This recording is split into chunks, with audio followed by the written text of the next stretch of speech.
You are listening to the Beltway Wars Invitational podcast with your hosts Adam Jackson and Patrick Wheelton. Enjoy the show.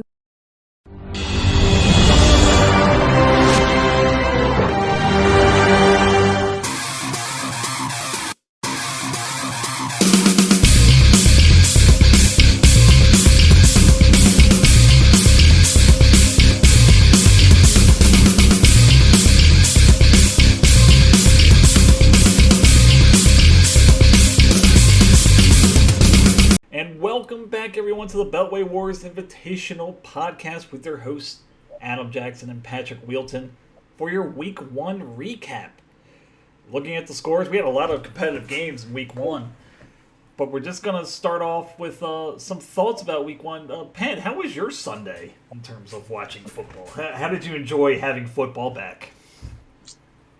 It was long time coming. I mean, luckily we've had the Orioles to keep us occupied, Yep. So it's not like there was a month or whatever of like terrible baseball and no football. At least we had great, excellent baseball, and now we've got both. So certainly excited to have it back. Excited to be back in the fantasy mindset. I don't know about you, but every year it's not that I'm less and less excited for fantasy football, but I seem to start looking at things a little late. I think this year I started researching maybe like 5 days before my first draft. So it used to be like the whole summer, but once I'm back in it, now I'm zoned in and I'm ready to go. Right, and it's like back when we were, smaller children. You wouldn't have the internet. You would have to go out and get the magazines, and you'd have them all spread out and everything, and you'd circle stuff and cross stuff out and everything like that. I feel like now there's just so much information just to take in. You can have 5 experts say this player is going to be bad, and then 5 experts on the other side saying this player is going to be undervalued. So I just feel like it's changing, and of course we're getting older, so we're not going to have that much more time. But let's get right into it first. Starting with some injury concerns here for some teams. Just going through some of the top injuries of Week 1 and some lingering injuries from the preseason here. Mark Andrews, as we all know, was out with the quadriceps, but he looks good in practice, according to John Harbaugh. Looks ready to go for Week 2 in a pivotal matchup against the Bengals. J.K. Dobbins tore his Achilles heel. He is out for the year, was put on IR today. Very unfortunate season for him. He was poised to have a very good season in that new offense.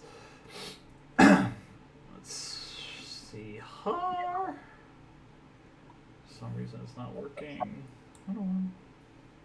But you can just go to roster and find the list of injured players. I put a list. I made a list out of that. Okay. So Greg Dulcich here, tight end for Denver. Is going to go under MRI today for his leg. Just waiting on results on that, so he is questionable for Week 2. Aaron Jones, Patrick's own, high scorer for the running back position this week. Hamstring still being evaluated. He left the game early with the Bears, so hamstrings are a little bit of a weird thing. Not really sure where he stands on that, so he is questionable for Week 2. Jacoby Myers, wide receiver for the Las Vegas Raiders. He's in the concussion protocol Monday, so we don't know exactly when he's going to come out. Is questionable for Week 2. Austin Eckler, running back, dealing with an ankle injury after the loss against Miami. Kind of preliminary reports here. They say it's not too serious, but it's something to keep an eye on for the Austin Eckler owner in our league. I have no idea who that is, but he is questionable. Kenneth Gainwell, running back for the Eagles, got a lot of work in Week 1, which I'm sure we'll talk about. Was listed as a non-participant in Week 2 or Tuesday today with a rib injury. He is officially questionable for Thursday. Actually, they play on Thursday against the Minnesota Vikings. And as we know, the big story coming out of Monday night was Aaron Rodgers tearing his Achilles tendon, out for the year. Big blow to Scott's team. And none of us like to see that.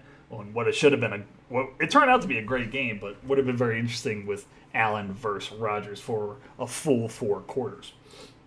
So with that, we'll just go on to the first matchup, and we're going to start with the league leader in points, Tom, with Finksburg Frank, 139.06 to Brian Morgan's 90.80. Looking at this squad here, some of the unlikely names that kind of came ahead here. Lamar Jackson kind of struggled. He didn't really need to do much in the Houston Texans game. Only scored 6.56 points. Dameon Pierce, 11 carries, 38 yards. Not really too much there. Devontae Adams, 6 for 9, 66 yards with his first game with Jimmy Garoppolo. But he gets a good day out of Zay Flowers, 13.2 for his rookie debut with the Baltimore Ravens in that revamped offense. David Montgomery on Thursday night against the Chiefs, 21 carries. I don't really think anyone thought we were going to see that for 74 yards and a touchdown, 13.40 points on the week against the Chiefs. And then the big story here was that debacle on Sunday night with the Giants. Dallas defense scores 39 points, 2 interceptions, 7 sacks, 3 forced fumbles, 1 fumble recovery, 2 touchdowns on defense, and 1 blocked field goal to lead the league in defensive scoring for week 1. A lot of production for Tom here, and obviously with the 139.06, basically the best way he could get started for week 1. What did you see, Pat? Whenever you've got 39 points from your defense, odds are you're the favorite to put up the top point total. That's just an insane number for a defense. And in today's day and age, when we had to revise our rules a couple years ago for scoring for defenses to account for the fact that it's an offensive league. So great start for the Cowboys. I really liked, even though the Bills played really poorly, the fact that Stephon Diggs was able to get 13 targets, caught 10 of those passes for 102 yards and scored. Even when that offense looks bad and you don't expect that they will, Stephon Diggs is sort of matchup proof, game proof. He's a starter. He's a stud. Any concern about him there is alleviated, and he puts up a 21-point fantasy day.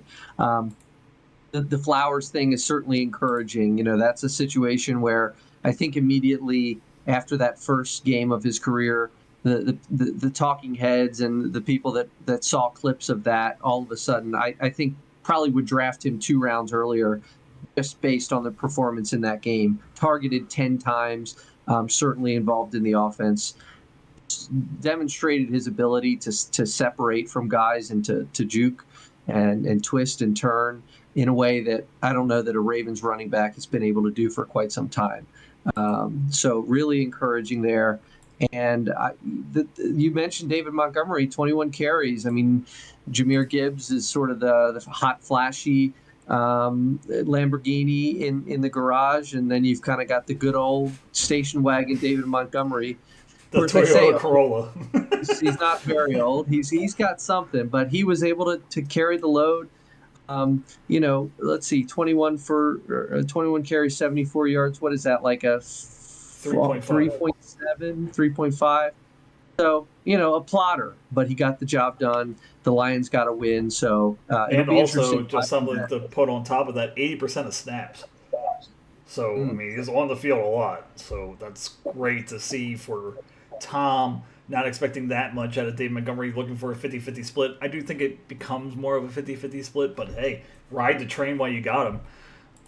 And he did well in week 1. Yeah. Adam, any concern for you? I see Alexander Madison, who was sort of bailed out.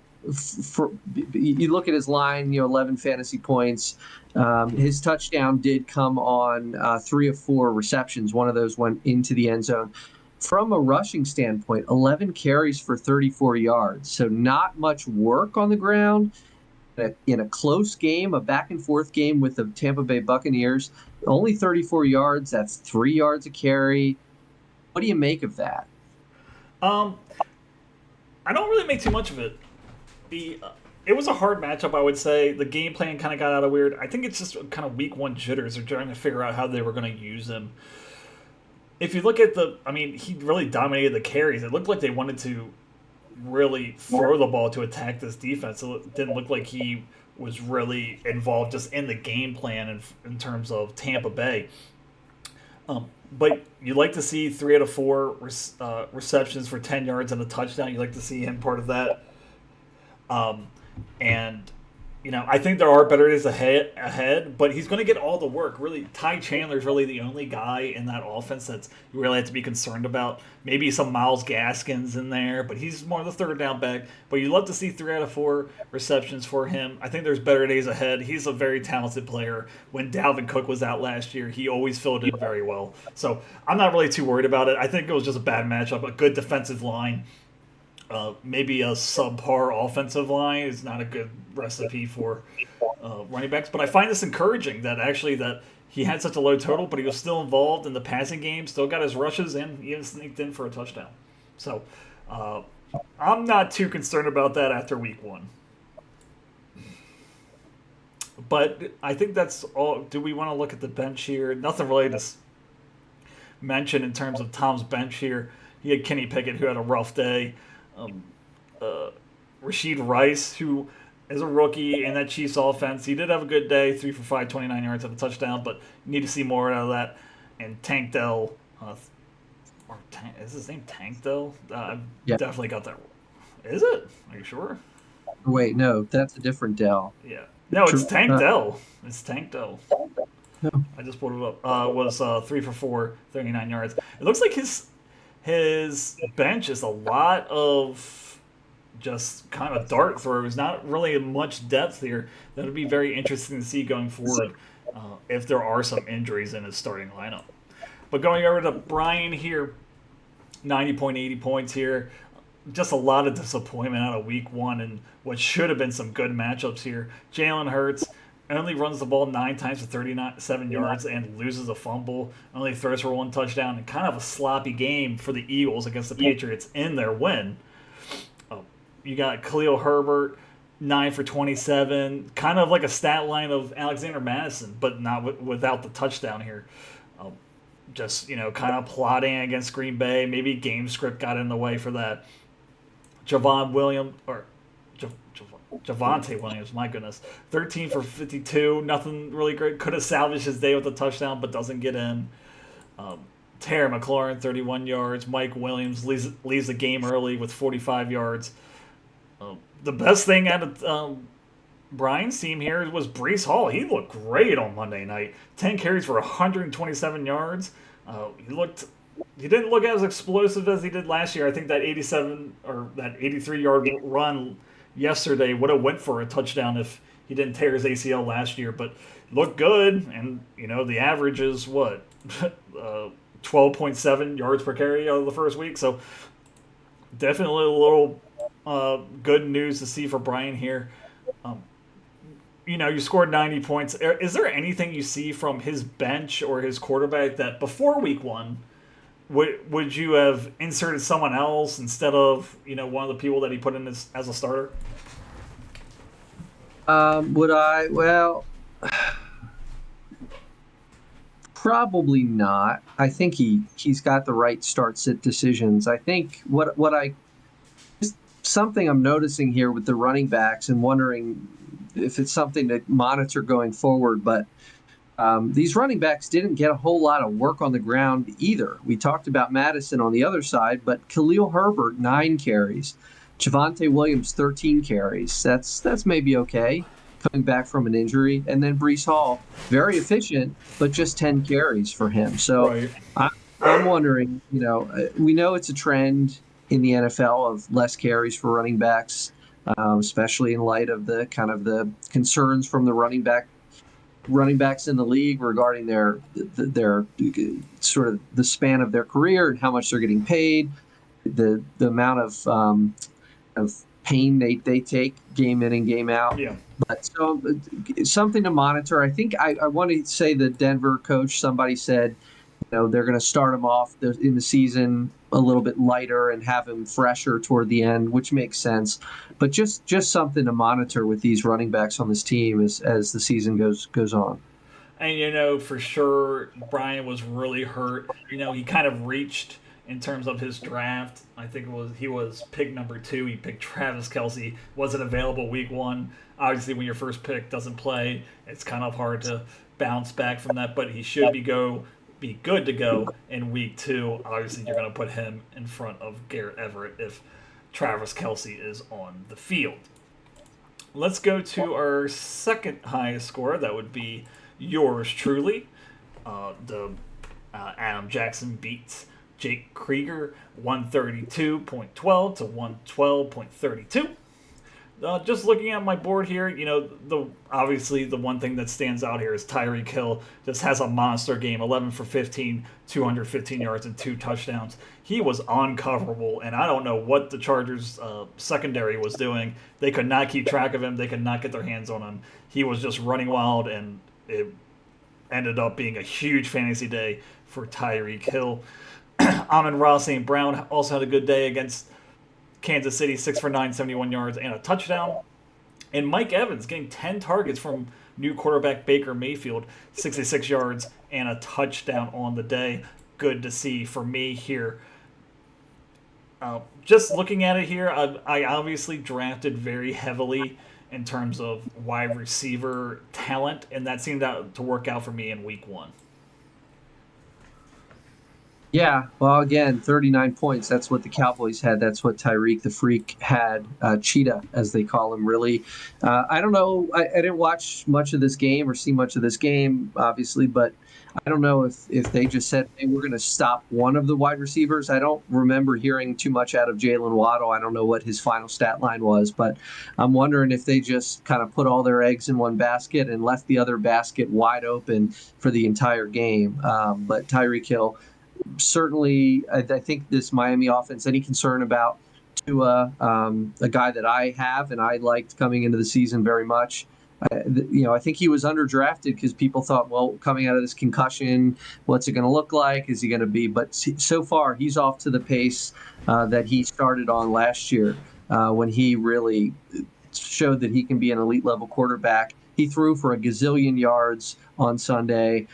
He had touchdowns. It was all there for him. So if Tyreek Hill can keep that up, and his ceiling has always been high, his floor has always been the question. Is he going to have those just kind of really weak games followed by a couple really great games? But I don't know. I think this Dolphins offense is for real, and I think he can keep it up.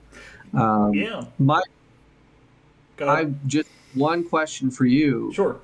This is your decisions here. So I believe you drafted Freiermuth tight end before Higbee, but you give Higbee the start.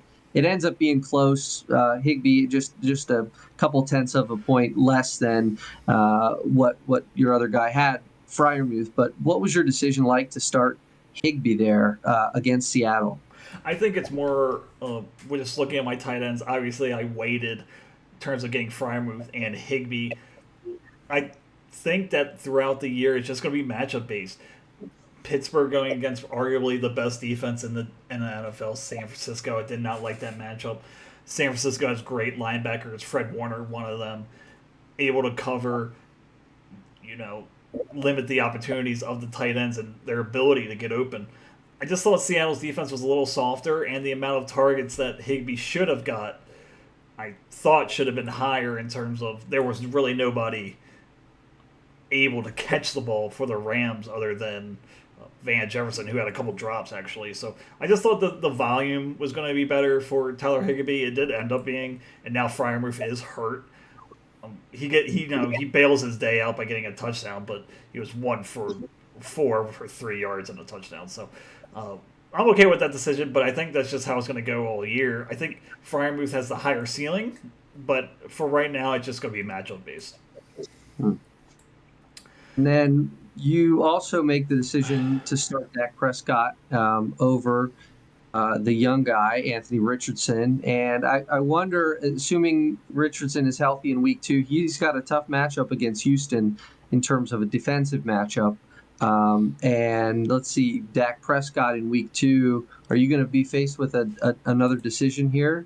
Yeah, Dak goes against the Jets in week 2, which Josh Allen, as you may know, just had a little bit of problems with the Jets. yesterday. So it's definitely a decision that I'm going to have to think about. I'll wait for the expert rankings to come out to see what they think. The Dak Prescott numbers are kind of deceiving. They were so far ahead in that game that they didn't need to even rely on him in the least bit. The defense was scoring and turning the ball over, and they were running the ball in. They didn't really need him, so it is kind of deceiving there. In terms of it's just 6.32 points. So I'm not concerned about him. It's just that Richardson might have the higher floor, which, I don't think Richardson's ever really going to score like a 7-point game where I could see Dak Prescott scoring a 7-point game. But going over to the losing side here, Jake Krieger, Cumberland countryman here. You look at the top people here. Justin Herbert has a good game here, 23 for 33, 228, a touchdown in the air and a touchdown on the ground. Christian McCaffrey looks like the Christian McCaffrey of old. 22 carries, 152 yards, and a touchdown against what should have been a very formidable Steelers defense, but decides to run all over them. Chris Olave living up to the hype, and with the new quarterback, 8 for 10, 112 yards through the air. And, the Jets defense really turning up. And I don't know if you watch any Hard Knocks, but they were saying that they were the greatest defense to ever play before the season. So kind of living up to that against a good Bills offense. 3 interceptions, only 16 points allowed, 5 sacks, 1 forced fumble, and 1 touchdown. Well, you never like to lose your first week, but there's a lot of positives to take for Jake out of week 1. I think so. And before I start, I'm going to ask you if you are able to get to the percentages, the snap percentages on teams. I'm really curious about Najee Harris and Jaylen Warren. That was a weird game for the Pittsburgh Steelers. They, of course, lose to the 49ers 30-7, a drubbing. So certainly we're playing from behind most of that game. I see a stat line here, Najee Harris of 6 for 31. Caught 2 balls, but man, oh man, game script for certain. But I do recall seeing a little bit of Jaylen Warren in that game, so I'm curious how they ended up splitting. Well, now I kind of want to make it like Jeopardy. What like an over/under? What's your over/under number? What do you think? Without looking at the without knowing Jaylen Warren's stat line, I mean, just seeing Najee's stat line, no more than 60%. I'm going to say 60%. 52% snap count. Okay. Wow. So yeah, it looks like that, like I was talking about matchups and my matchup, just a bad matchup against a good defense. He does have 5.1 yards per carry on his carries, but only gets 6 of them. There's a lot of game script in this. I think better days ahead for Najee Harris is just, you do have Jaylen Warren in the wings. If unfortunately, if he goes down with an injury, he has been injury prone in the past. He had a foot last year, a Liz Frank injury, I think. It was just a mid-foot strain, actually. They thought it was a Liz Frank, but it wasn't. So he's had some injuries in the past, and they've run him a lot. So just something to look out there. But I think better days ahead, especially with Cleveland next week. I think you see that at least the attempts go up into like the 15 to 17 range in terms of rushing attempts next week. Well, from one weird running back stat line to his flex position where Rachaad White for the Buccaneers drew the start, and kind of an inverse of the Najee problem. Certainly didn't have a problem getting the work, but turning it into anything really struggled there. So 17 carries, you love to see that, but 39 yards. Just an absolutely putrid, probably one of the worst rushing efficiency guys in the league after the first week. His team wins 20-17 away in Minnesota. A really nice team win, but I don't know whether you take more good or bad out of that game. The fact that he got the work or the fact that he was really bad with it. So that's something for certain that Jake Might have to bump him if he's got somebody on the bench that looks promising. Not a whole lot unless Christian Watson comes back and maybe, he slots into the flex. But White, definitely intriguing to me. It'll be curious to see what the workload is next week for him. Yeah, the only thing I will say, yes, it was disappointing. He only had 2.2 yards per carry. However, look at the people behind him. It's Sean Tucker and Chase Edmonds. I mean, it's nothing, imminent behind him that you could say that they're just going to take over his job. I think they're going to give him the first part of the year and just make sure that they're just give him the opportunities, and then just from there they're just going to see where they're at. But you like the 17 carries and the 80% snap count on offense. Definitely something to look forward to, though, and see how the opportunities play out in the future. Yeah, and it will be, I think Jake's, the key to his success early this season is going to lie entirely in how quick Jerry Jeudy and Christian Watson can come back. You're hoping to see both of them next week. But if either one of them, especially if both of them miss another game, Jake is going to maybe start looking at 0-2, 0-3 without his starting wide receivers. And, it could get ugly very quick if those guys have any complications with their early season injuries. Yeah, the good news is that I think Jerry Jeudy's going to be back this week, and Christian Watson I don't think is that much far behind in terms of coming back. So definitely better days ahead for Jake here. Now let's go to our third highest scoring team. On my co-host team here, Patrick Wilton with his first win of the season, 126.24 to 92.60. Leading his squad is Tua Tagovailoa with 466 yards through the air, 3 touchdowns, one interception, or one interception, one fumble loss, but still scores 27 points, which is good for. It's definitely not 15. I think it was the number 1 ranked quarterback after week 1. So, 45 attempts, you gotta love to see that. Aaron Jones looks great with Jordan Love, 9 carries, 41 yards and a touchdown, and has 2 for 4 for 86 yards in the air and a touchdown. Calvin Ridley definitely proved me wrong. 8 for 11, 101 yards and a touchdown. Love to see that volume. And Trevor Lawrence looking for him early and often. And then even, it wasn't a great game, but Saquon, 12 for 51, 3 for 4, 12. Gets a nice 8 points out of him. Just an all-around good week for you, Pat. And how are you feeling after week 1?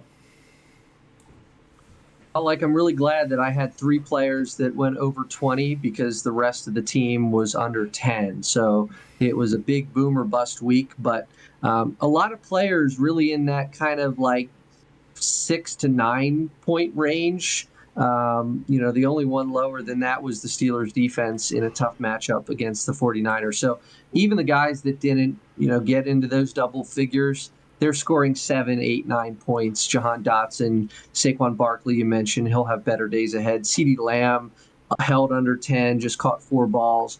So, that was a game. He got game scripted out of that one very quickly in the 40-0 win.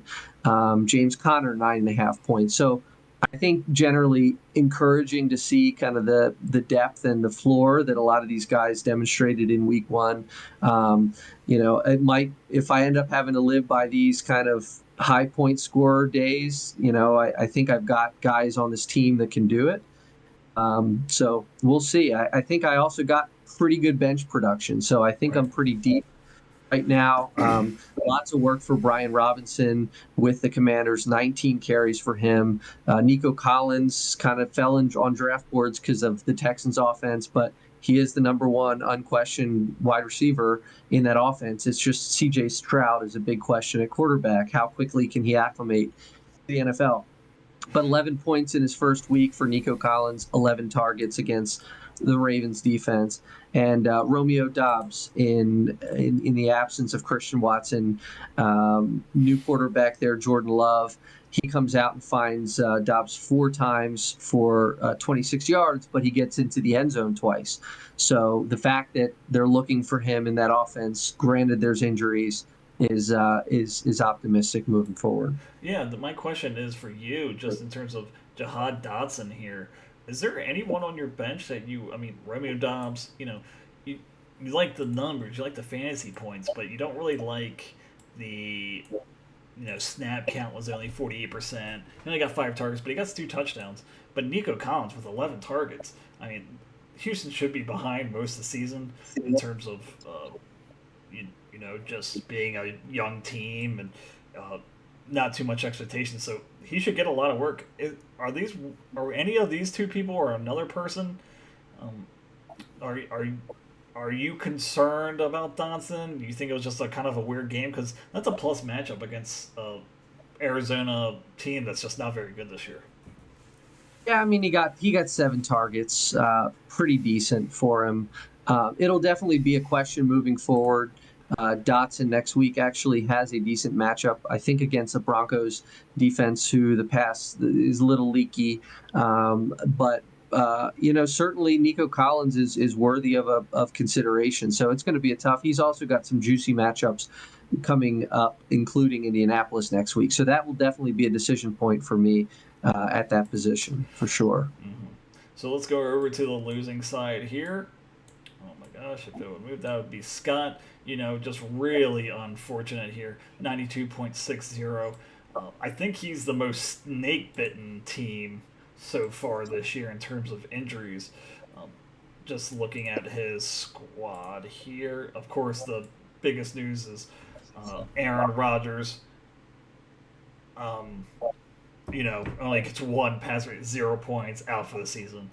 You do not like to see that. Just looking, Mark Andrews was declared out after he practiced all week. It's kind of a shocking there. So not great there, but let's look at some of the positives here. Tony Pollard looked great. He was probably the most hyped running back this all season. 14 carries, 70 yards, 2 touchdowns in a game that really got away from the Giants. But Tony Pollard was still effective. Michael Pittman, 8 for 11, 97 yards and a touchdown with the new quarterback, as we mentioned before. Anthony Richardson does not seem to be a problem there. It's getting a lot of looks in that passing attack.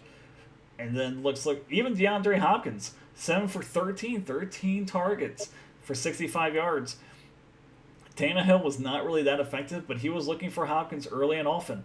So definitely some good news there, but Rodgers being hurt and Scott not having another quarterback on the roster as we speak. Definitely something and some hills to climb for Scott going forward.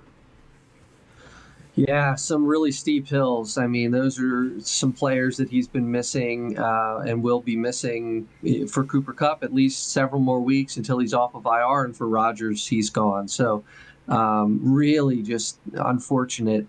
Some of the worst early season luck for a fantasy team that I've ever seen. I mean, just injuries to crucial guys before they even step on the field, or Aaron Rodgers took, 5 steps onto the field or ran in with the flag and had his moment, but then is gone. It's very sad to see, especially for Jets fans that have suffered a lot over the years.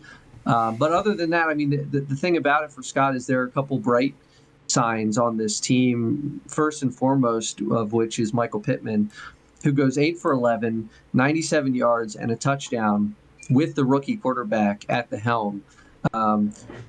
Pittman, I think, is probably one of the most disappointing players from last season. He was drafted very high after a hot end to the year before, came out and just did not do anything. The team, the Colts, had a ton of issues last year, and he wasn't able to get it going. But a great start, 8 for 11, 97 yards, and a score. So really nice to see there. Dalton Kincaid was a guy I was looking at, the phenomenon of the rookie tight end, right? The curse of the rookie tight end, you might say. But he caught 4 balls, 26 yards. At least he's involved a little bit early. It was a rough game for the Bills offense, but he's definitely a guy that, is going to need to step up and put some points on the board with Scott missing production out of other places in the lineup. Well, he does and then have Mark Andrews, so it does seem that Mark Andrews is going to be back next week. So that's definitely the tight end that you're going to have. I think he was just kind of put in a little bit of a squeeze, just in terms of Mark Andrews being ruled out so late in the week. point. But with the lack of depth, I mean, there you might end up flexing him or considering flexing him potentially. But I think you'd have to see it first out of him. Curious and what you thought of the decision to flex Zach Charbonnet in his first game as a rookie running back for the Seahawks. Obviously has Kenneth Walker in front of him. Speaking of need to see it first, I think if I was Scott, I probably would have wanted to see it first before I stick him in there. But then again, with the injuries, I think Scott's bench, even though you have a couple flashy, gaudy numbers there, neither of those could have been anticipated, I don't think. I think that in terms of hindsight's 2020, but in terms of if I was looking at the squad in week 1, I think I would have went Gus Edwards over Zach Charbonnet. It would have been the real question about going Algier over Charbonnet. That would have been the real question for me. You weren't sure. This is both. It was like the opposite, right? Like Algier is the veteran and Bijan is the starter, and Charbonnet is the rookie, and then Kenneth Walker is the established starter. But he picked wrong, and he only got 3 carries on the day. Not a good look for the Charbonnet truthers, whatever the hell his name is. But I probably would have went Gus Edwards just because of that 50-50 split in the Ravens offense. I thought it was going to be a blowout, so I thought that Gus Edwards was going to get work. Didn't turn out to be the case, but it wouldn't have mattered either way in terms of even if I think that if he started Algier, it wouldn't have even mattered. He still would have lost just with getting a big 0 out of his quarterback with Aaron Rodgers being hurt. So just unfortunate, but it'll be interesting to see who Scott goes with out of the waiver wire as a starter. Yeah, and more importantly, how much he's willing to pay for said starter. Well, you only have to pay if someone is if you're fighting for someone for it, but I don't know if that's going to be the case. There were some guys. There's some guys on that list. So this won't be out by the time Scott has to make his decision. So it's not like we can influence him in any way. Yeah. So if you want to influence him, you can right now. But other than that, we will move on. So going to our next matchup here, let's go to Josh here, the defending champion of last year. One of the closer matchups of week 1, 108.88 to Charlie wins 97.64. Looking at Josh's squad here, a lot of disappointments. Joe Burrow looking very, very rusty. Only 82 yards through the air against a Cleveland defense that you should be able to move the ball against. Tyler Lockett, 2 for 4, 10 yards, not doing much there. Antonio Gibson, 3 carries for 9 yards. Only 1 catch through the air and a fumble loss. But he gets bailed out by, some of his studs here. Austin Eckler, 117 yards on the ground and a touchdown. Brandon Ayuk were 8 for 8, taking advantage of all his opportunities, 129 and 2 touchdowns against Pittsburgh. And even Garrett Wilson with Zach Wilson at quarterback, 5 for 5, 34 yards, and gets in the end zone with a circus-style catch from last night. 108-97, it's not his best start, but, you're 1-0 in week 1. Can't really ask for any better than that. Yeah. Just a huge game for Brendan Ayuk, man. And I'm not a Brendan Ayuk guy, but I feel like every time I underestimate him, he proves that he is just an electric player. 8 for 8, catching all of his passes for 129 and 2 scores. Big game there, just like it was a big game for Austin Eckler. You draft him to be your first pick of the draft. You know what you're going to get out of him. He is just like a model of consistency, especially at the very volatile running back position.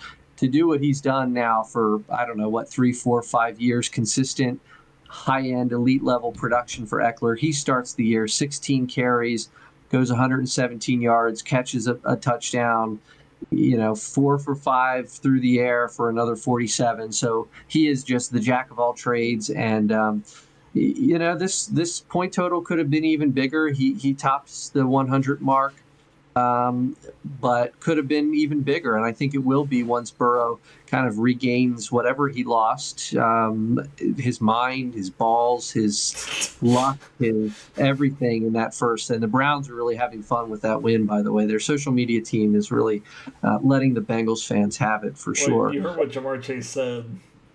And the Yeah, praise they did. I called them a bunch of L's and we got our ass beat by a bunch of L's.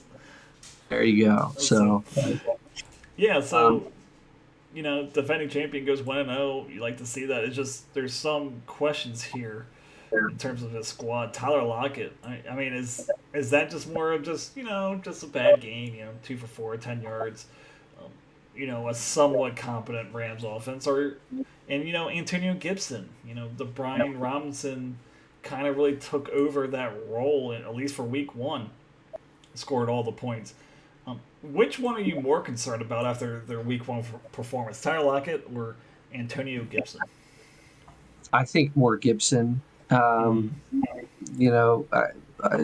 that was, of all the running back kind of sort of expected percentage of work in all of football, I think that's one that you would have expected to be closer to 50-50.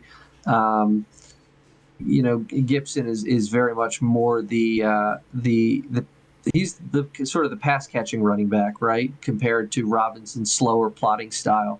Right. So I mean, I don't know that it was scoreboard dependent. I think he lost a fumble, which never helps in the NFL. Coaches tend to hold grudges when it comes to losing fumbles.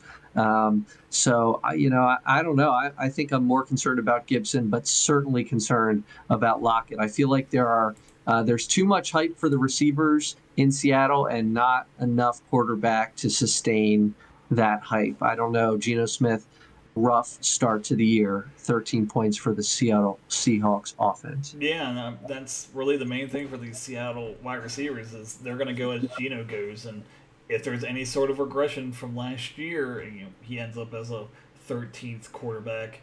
They're really going to take a hit in terms of production now with a new rookie there as well.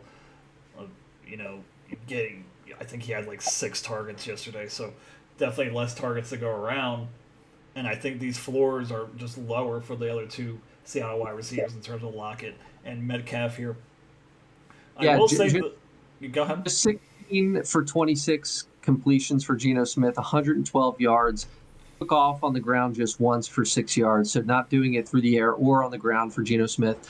I don't know. Was it raining in that game, or the game script seemingly would favor more than 26 completions. What was the deal there? They lost 30-13 to the Rams. I don't even think that the weather was bad. That doesn't make sense. That stat line. Yeah, I can check Seattle weather from Sunday, but I don't. No, I remember looking at it on Red Zone and didn't really see anything weird about it. So yeah, just I don't know. That Geno Smith regression is going to be real bad for the Seattle receivers if it does happen. Yeah. Be bad. But yeah, so let's go over to the losing side here. Charlie with his more unorthodox drafting style. Patrick Mahomes did he pick him in the first? Yeah, he picked him in the first round. Derrick Henry, both underperformed in week 1. Patrick Mahomes 21 for 39. 226 yards, 2 touchdowns, 1 interception. Does get around 50 yards on the ground, so you kind of like to see that. Derrick Henry, 15 carries, 63 yards, and 2 for 3 for 56 in the air. Cam Akers basically just saves his day with a touchdown. 22 carries for 29 yards. The efficiency is yuck. 1 rushing touchdown on the ground for 8.9 points on the day. Addison, the rookie from Minnesota, had a good game, 4 for 6, 61 yards, and his first career touchdown. But what was the problem here? I mean, Dallas Goedert with the 0 is obviously going to hurt you. But, I mean, overall, kind of a okay day. I mean, no one really, other than Goddard, was really, horrible, I would say. Are there brighter days ahead for Charlie, or is this something to... starting 0-1, be more concerned about? I think it could go either way. I think brighter days are ahead. Look, nobody on this team scored over 20 points. Mahomes held to 19. You got the 0 from Goddard. That's kind of an out of the ordinary thing. Kind of a mediocre performance at the 97-point mark for Charlie, what I would assume is close to league average. Um, but you mentioned the terrible efficiency for Cam Akers, 22 carries, just 29 yards. That's horrible. Gets into the end zone and bails himself out, but was vastly outplayed, not outsnapped, I don't think, but outplayed by Kyron Williams, who I Oh, he might have been haven't. outsnapped. I mean, Cam Akers was only on the field 35% of the time. Okay, so maybe, yeah. It We've seems seen like this. when he was on the field, he was running the ball. It's basically. Well, we have seen this before with the Rams, with Malcolm Brown and Devery Henderson. Not Devery Henderson, Darrell Daryl Henderson. Devery's a throwback. But we've seen this before with the Rams, so it'll be interesting to see. Akers, you think is the guy, and he gets outplayed. So that is certainly a fluid situation. We'll call attention to Jordan Addison here for the Vikings, rookie wide receiver. I think maybe an outside shot, or I don't know what the odds are, but that he is the sort of the rookie wide receiver of the year from this draft class. He has a real opportunity opposite of Jefferson there with the Vikings to really be the number 2 guy and sort of benefit from the double coverage that Jefferson is inevitably going to have at points throughout the season. He catches just 4 balls, but goes for 61 yards and a score. So 14 points, a nice fantasy day there. A nice option to have. I've got him in another league, and I think I think it was a good pick for Charlie. I think it was actually one of the steals of the drafts in my mind. So I think better days ahead for Charlie. Kind of gets a random blow-up game for Jacoby Myers on the bench. He's good for that, once every year or two. But other than that, not a whole lot to speak of on the bench. So I don't know, Adam. I'm curious. What do you think about this team? Is there enough here to sustain him and to kind of get him a few wins here in the early part of the year? Yeah, I mean, Derrick Henry's going to do Derrick Henry things. It turns into a much better game if he gets in the end zone. I did like what I saw to James Cook. He was very involved in the passing attack. He had 6 targets to the air. He was, let's see what his snap count was, but he had 12 carries, around 60%. That's good enough for me for your third running back. I think there are better days ahead. I think the main question is Cam Akers. What's the future for him? Is it going to go back to last year where he's just not used at all, and then you're not really sure when to put him in and when you can't put him in?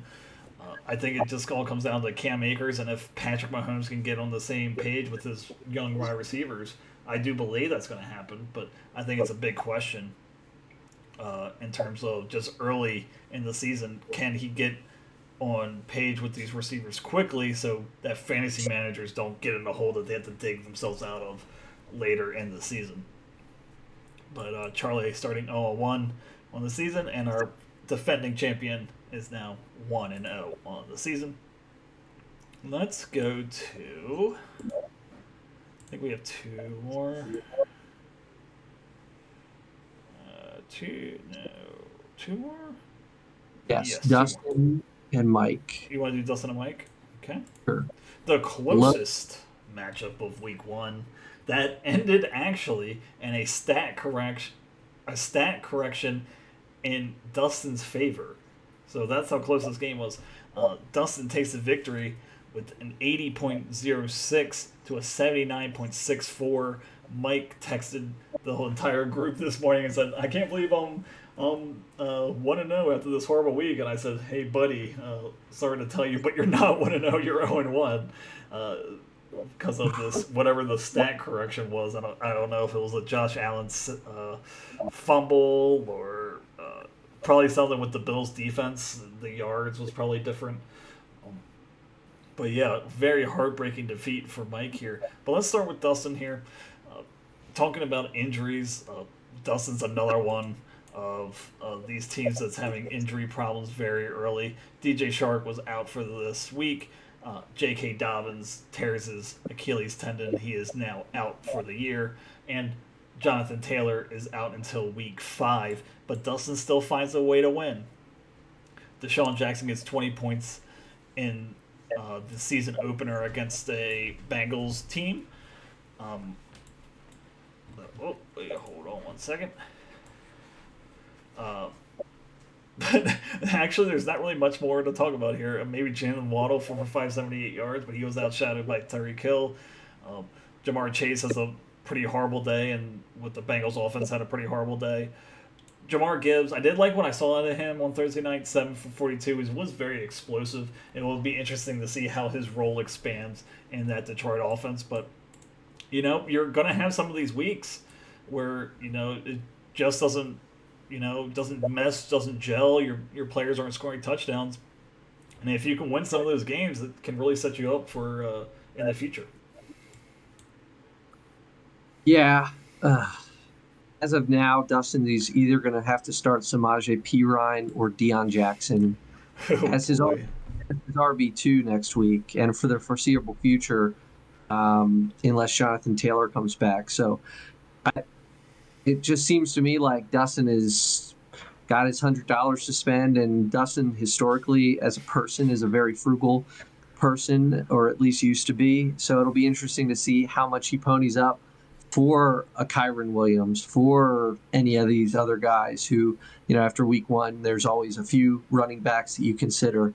Even a Joshua Kelly, if Eckler is limited, I mean, if they start splitting carries, he might be a better option than Deion Jackson, to be honest with you. Yeah, so we'll see. Not a lot going on for Dustin. Watson, I think, played well enough at least. Not very efficient. But does throw for one score and rushes for a second. So, I mean, that's the type of thing that you expect for that Watson, even on a day where he's not being very efficient, throwing the ball. It just takes 45 yards and a touchdown like he has here on the ground to make up for that with a 20-point fantasy effort. I agree, ditto. We watched that game together. Adam Gibbs looked explosive every time he had the ball. This is in the opening game of the year, just 7 carries, but did get a little bit involved in the passing game. That certainly, I think, will continue to be, it'll get closer to an even split, I think, as the season goes on, which you certainly hope for, drafting Gibbs where he had to draft him. Well, I mean, here's the thing with Gibbs in Dustin's situation. He has no choice but to start him, so it's kind of just like you're just gonna have to roll with him. I mean, you don't really have a choice, and so there is some of that in there. It will be interesting to see what Dustin does in terms of running backs, but even Samaje Perine, I mean, he got 8 carries, 41 yards, and was involved in the passing attack, so he's definitely a serviceable option if he doesn't choose to spend his money on running backs. But anything else to say on Dustin's team? Yeah, I saw Deion Jackson's 1.3 fantasy points and then looked at the stat line and just realized how putrid it actually is. 13 carries, you love to see that. 14 yards, so just a tick over 1 yard carry. The Cam Akers efficiency. Well, if that's not bad enough, 2 fumbles lost. Right. In a game that they were in against Jacksonville the whole time, really cost his team the game. You might see Evan Hull next week. You might see there's one more guy behind Evan Hull on the depth chart. Zach Moss is still kicking around there. So Kareem Hunt. Come on, make that call. That's just my 2 cents on that. Yeah, there you go. So we'll see. Like Scott, as you mentioned, the injuries, we'll see tough things early on in the season for a manager to deal with, but really lucky to get the win. The only team he would have won against, he beat. So props to Dustin, at least for that. So going over to the losing side here, Mike had to feel pretty good going into Monday night. I mean, only a couple points down. You got Josh Allen. You're not expecting him to throw 3 picks and 3 bad picks. I will say there wasn't like they were all long balls that I think one quarterback or one safety intercepted all of his passes. So definitely stay away from him, Josh, if you play him again when you play the Jets again. 29 for 41, 236, a touchdown, 3 interceptions, and a fumble loss. So the turnovers really killed him here and really sank the ship for Mike and week 1, causing him to go 0-1. Travis Etienne, I know there was questions about him in during the draft and where he should be placed. Has a good game here, 18 carries, 77 yards, and a touchdown, 5 for 5 through the air. Trevor Lawrence looking for him early and often is a good compliment for their passing attack there in Jacksonville. Justin Jefferson had a great first half, and a great game, but you were really expecting more based on what he had starting. After the first half, I think he had 128 yards after the half, and only got a little more after that. But it goes 9 for 12, 150 yards in the air, and their loss against Tampa Bay. DK Metcalf, we were talking about the Seattle struggles, but he does get in the end zone. 47 yards through the air. But, we have some disappointments here. Christian Kirk, with that crowded wide receiver room, you got Calvin Ridley, I was already mentioned. Zay Jones actually outplayed him in this game against the Colts, which is kind of surprising to me. Only gets 3 targets for 9 yards. DJ Moore, they were raving about him in Chicago in the offseason. 2 for 2, 25 yards. Very uninspiring for DJ Moore. And Jamal Williams, 18 carries, 45 yards, only 6.2 points. Not that great efficiency against a defense you should be able to run against. I know Tennessee last year was pretty good against the run, but you expect a little better efficiency than that, maybe getting in the end zone, but not for Jamal Williams there with 75% snap count in week 1. Just a heartbreaking loss for Mike early in the season, and he'll look to bounce back in week 2. Yeah, lots of disappointment on this team, and I forget what I graded this team. I don't remember what I thought of it. I don't know if you've got it handy, but Nope. yeah, I mean, you said it. Just guys that totally baffling performances and immediate panic on guys like Christian Kirk, Jamal Williams, who understand that he's going to be kind of a 4 or 5 week player for you until Kamara comes back, and then might maybe crack the starting lineup. But as of right now, just not a whole lot to speak of. Michael Thomas on the bench, you do get a nice bright spot for him. I thought he looked dynamic. He looked like the reports in camp have been saying. He looks back to his old self. He does go 5 for 8, so 8 targets is a good number for him in his first game back for 61 yards. So 8 fantasy points. Probably played better in that game than his fantasy points ultimately show, and I think he will be a usable commodity if any of these other guys struggle. But as far as the running back, that RB2 slot right now, I mean, if Jamal Williams can't fire it back up and kind of be the guy we've seen him be in the past, he is an older back at this point. I don't know who else you're starting. Do you feel comfortable enough to start Dalvin Cook over him? I think that there's better days ahead for Dalvin Cook. I think it was a weird game, just in terms of you don't really want to talk about this in terms of just playing the game, but I think Aaron Rodgers going out really rattled that team. I think it was just kind of like a weird aura around it. They did end up winning the game, but I do think that there's better days ahead for Dalvin Cook. Also, Ezekiel Elliott, I think that he's going to be a touchdown dependent guy, but I think they're still going to use him in the red zone. I think they're going to still use him on the goal line, and he will score probably 6 to 8 touchdowns this year. Is probably the forecast. Oh, it's a Patriots running back who just lost a fumble, so right. We'll what as a Ramondre Stevenson owner, I was super excited when I saw that. Right, but I don't foresee him. I mean, I think that he'll just be fine. The fumbling issues is not he's actually been one of the highest rated running backs in terms of not losing the football through his career, so I'm not really too worried about that. But there's definitely 2 viable options. I don't know. Dalvin Cook, you did you? I'm sure you watched that game, or most of it. Breece Hall looked like by far the more explosive runner. I mean, Dalvin Cook looked cooked, to be honest with you. I mean, less than 3 yards a carry here. Did get involved in the passing game, but I mean, just really was falling into the line. He didn't look like he had anything left in the tank to me. The one thing I will say is that on that Brees Hall long run, he did not look as explosive as it still looks like he's coming back from that, and I think that they're not going to just force feed him the ball. I think that his opportunities are going to be limited, and that's just going to open the door for Dalvin Cook. I really think that for most this year, like J.K. Dobbins last year when he came back, they're really just going to limit his carries, 10 to 12 touches a game, probably around there. And I think Dalvin probably gets like 15. 15 touches a game. So I do think that he's not washed yet.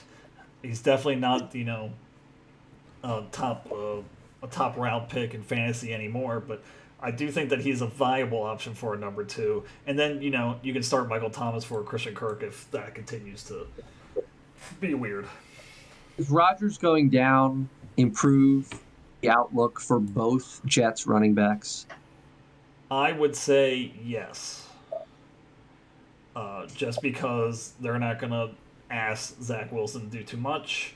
They're going to keep it short. They're going to throw out of the backfield. They're going to do screens. I would say that the running backs are very talented in New York, so I think they're just going to really lean on them and not ask Zach Wilson to do too much. I think it really hurts Garrett Wilson. I think it hurts all the wide receivers, but the running backs, I think the value is more the same or maybe even up a little bit. But going over to our last matchup, Alex versus Sarah here. Also one of the closest matchups of Week 1, 88.84 to 82.14. Alex gets his first win of the season against Sarah here. Looking over at Alex's team here, Bijan Robinson with a great day, 17.30 points, 10 carries, 76 yards, 6 for 6 through the air. I don't think anyone's really expecting that. 27 yards and a touchdown. Looking at his squad here, Jake Elliott with the 20 points. You love to see that. But everything else was kind of weird. George Pickens, rough.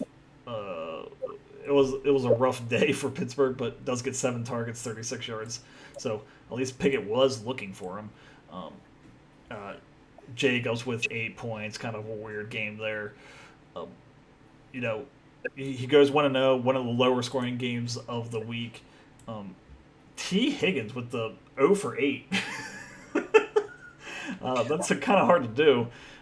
I know it was rainy there, and it was all weird because Joe Burrow wasn't the same kind of guy, and I think there are better days ahead, but 0-8, you do not like to see that. It gets a win, 1-0, obviously happy about that, but I am kind of concerned.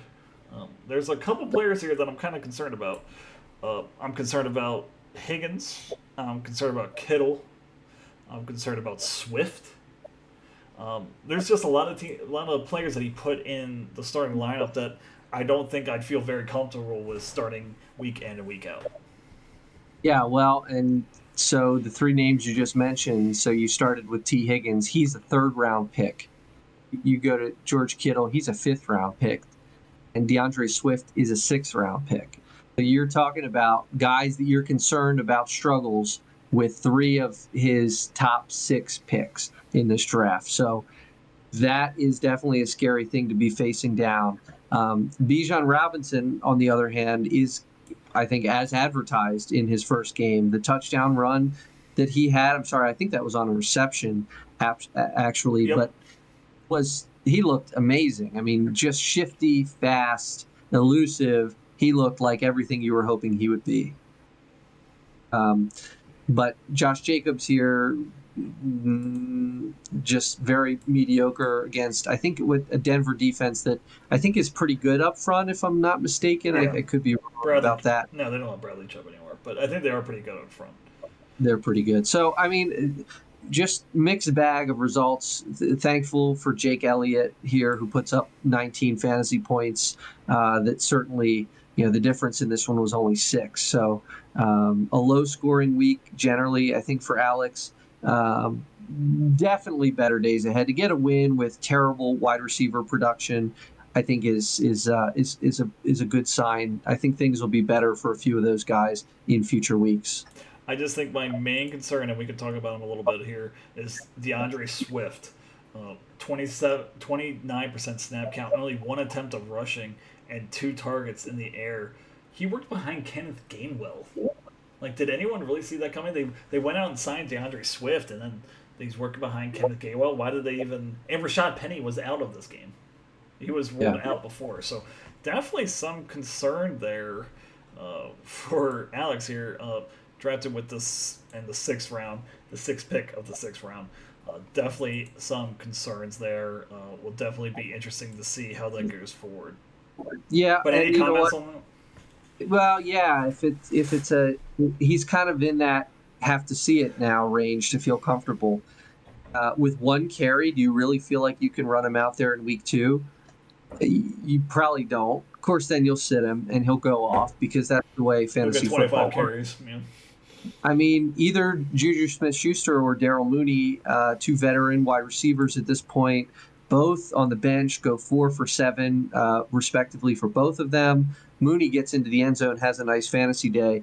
But, a couple 7-target receivers versus a 1-carry running back, I think there's a decision to be made there. Unfortunately, I just don't.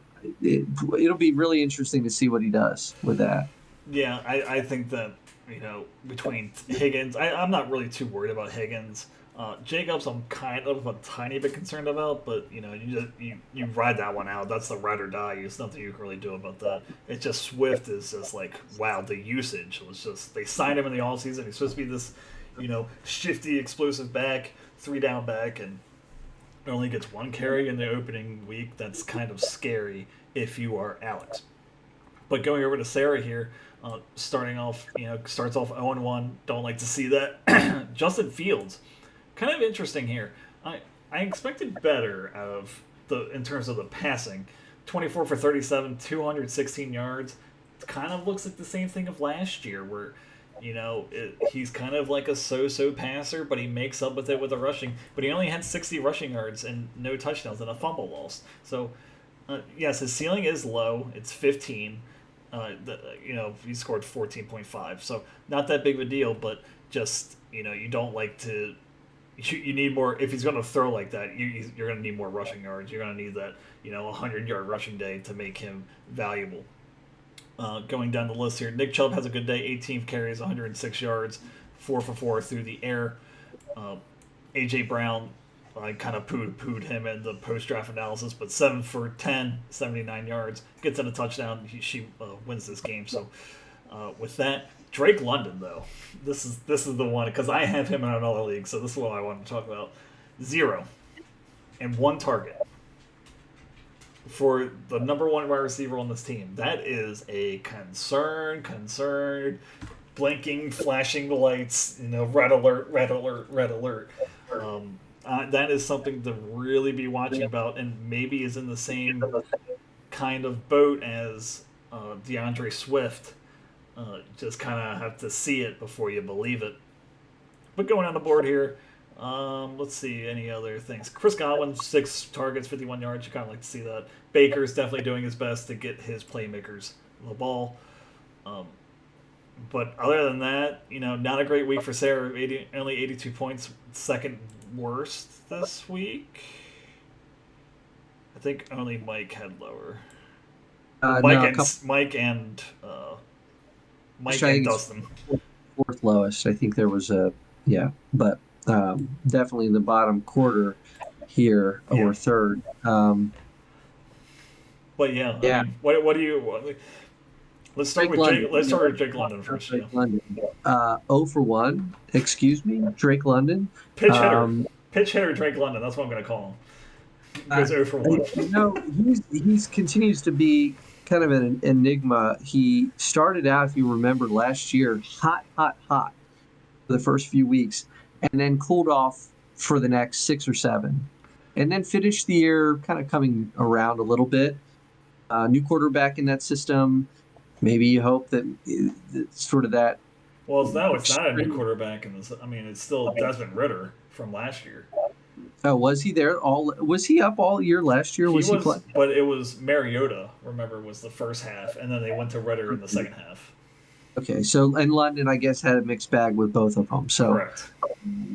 So kind of concerning for sure. I mean, it wasn't a guy that I was high on in the draft, but a goose egg in week one is never a good thing Well, not to even see. a goose egg, because let's say T Higgins had a goose egg, but at least he had 8 targets. I mean, at least Burrow was throwing the ball; he just couldn't get him the ball. This is no target. I mean, this is 1 target for your number 1 wide receiver. That's real concerning. And they got the win, which is even worse, because they don't even need a win to use them. Like, they can just not use them and still win. What was the snap percentage? Do we have a snap percentage Sure. on him? And while you're looking 90%. at that, how many? 90. Wow. So he was on the field a lot. Maybe the defense just schemed to take him away. I don't know if that's like those. Do you scheme for Drake London? I don't know. There's not a whole lot in that receiving core aside from Pitts. There's not a whole lot behind him. Right. So I don't know. But regardless, the interesting thing, Courtland Sutton, I think if you draft Courtland Sutton and you're going to start him in any week this season, I think it's probably this first week with Jerry Jeudy on the shelf. Yeah. Against a Raiders team that you think could be beatable.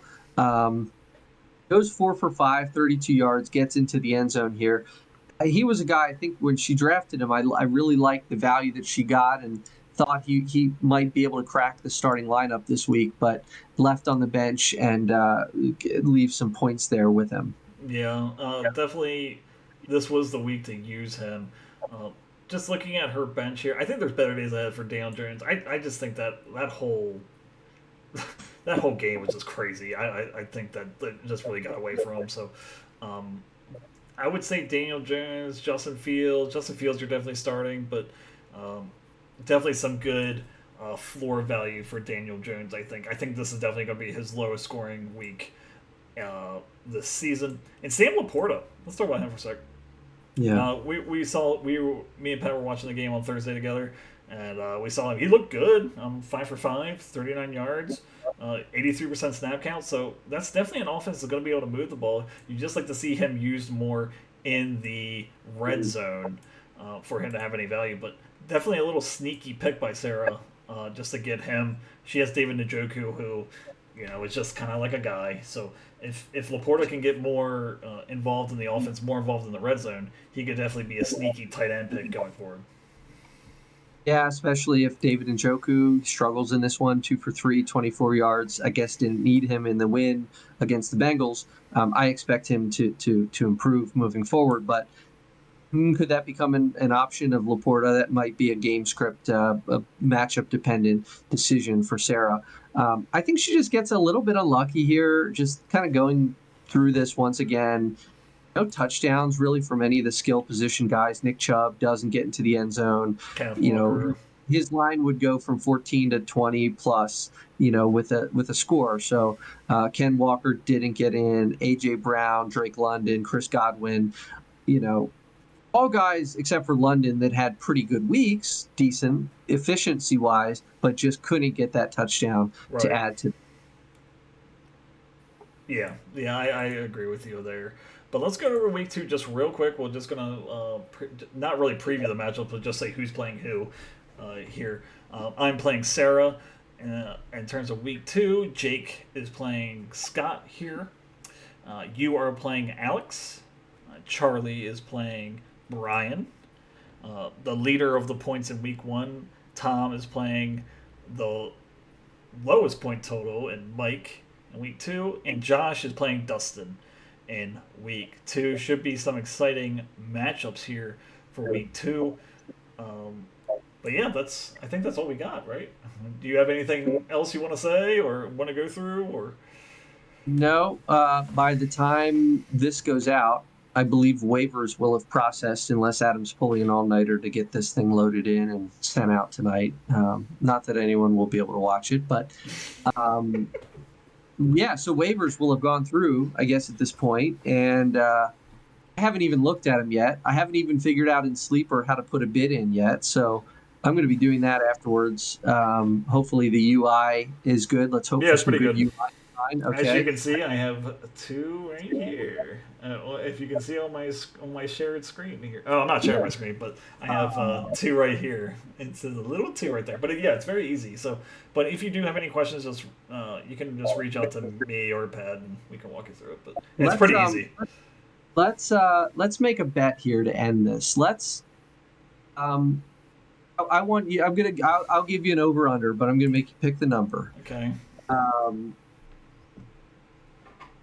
the highest winning bid for a player that goes through in a few hours, 5-6 hours from now. What will that number be for the highest bid for a player? 23. $23. Okay. Oof. I'm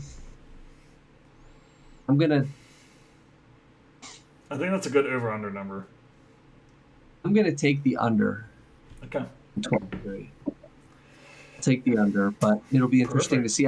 I've never done a fab league before, Me as so well. Yeah, so it's all a new experience for basically all of us, maybe except not Brian, who decided to put this in the rules. But yeah, it's all new, so it should be a very interesting dynamic, just for sure. Um, but we'll see how it goes in the waiver report on Wednesday. And thank you guys for joining in. It was fun. We had a great first week. Everyone seemed very involved, and make sure to tune in next week. I guess that's all. That's all I got. good luck, everybody except for Alex. Just kidding. I love you, Alex. All right. See you later, everybody. Bye. If you enjoyed the show, please remember to like and subscribe on YouTube and Spotify.